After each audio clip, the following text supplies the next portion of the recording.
Well, I expect to have much closer relations, and that we've been talking of many connectivity projects, other projects that we can now start actually agreeing and implementing it. We have to operationalize the agreement. I hope that will be that will take place when Prime Minister Modi is here. Talking about the visit itself, how do you look at the present ties between the two countries, India and Sri Lanka? How do you assess the present situation? Present ties are good.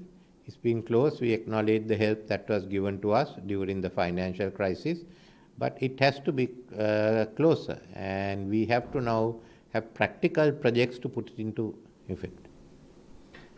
Regarding the areas of cooperation, according to you, in a potential, because trade is a very important aspect. ECTA has been down. Your thoughts regarding ECTA? Plus, No, yeah. How do you look at it in trade perspective? ECTA should be complete. My idea was that it will be completed in 2025. We have to go ahead. Now you see we were relying on US and others, but you can see how the US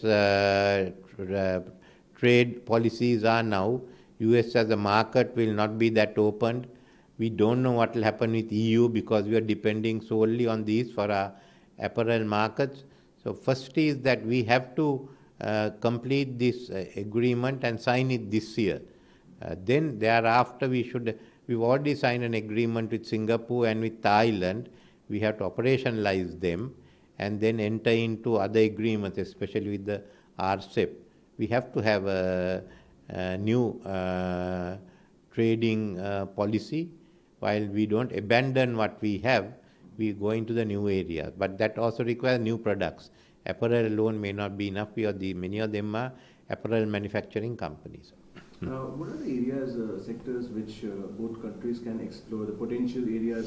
When we are talking about ECTA, there are potential areas also. Yeah, we are looking at one area is that of energy trading, which will help Sri Lanka. Then there are goods that can be manufactured here. Actually, what we should have are supply chains. So there are some components that can be manufactured, which can be used there. Whatever is that's some it's happening, and we should go ahead with it. IT has been, I would say, another area. Now we are looking at dairy industries. That we must save the government, but the initial investments and the decisions also have to be with the private sector. And it is how the new supply chains are going to work in India, and that I think is where the strength is. Talking about one aspect is, of course, a long-standing issue of the fishermen.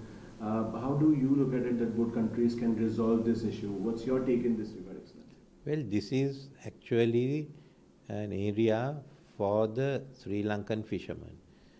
The Tamil fishermen in Jaffna use this as their main area. Sinhala fishermen sometimes fish in different areas. They go outside their home territory, some of them. But the Tamil fishermen don't go out. So when you find encroachers on this, you're basically affecting their livelihood. So we have to get back to that.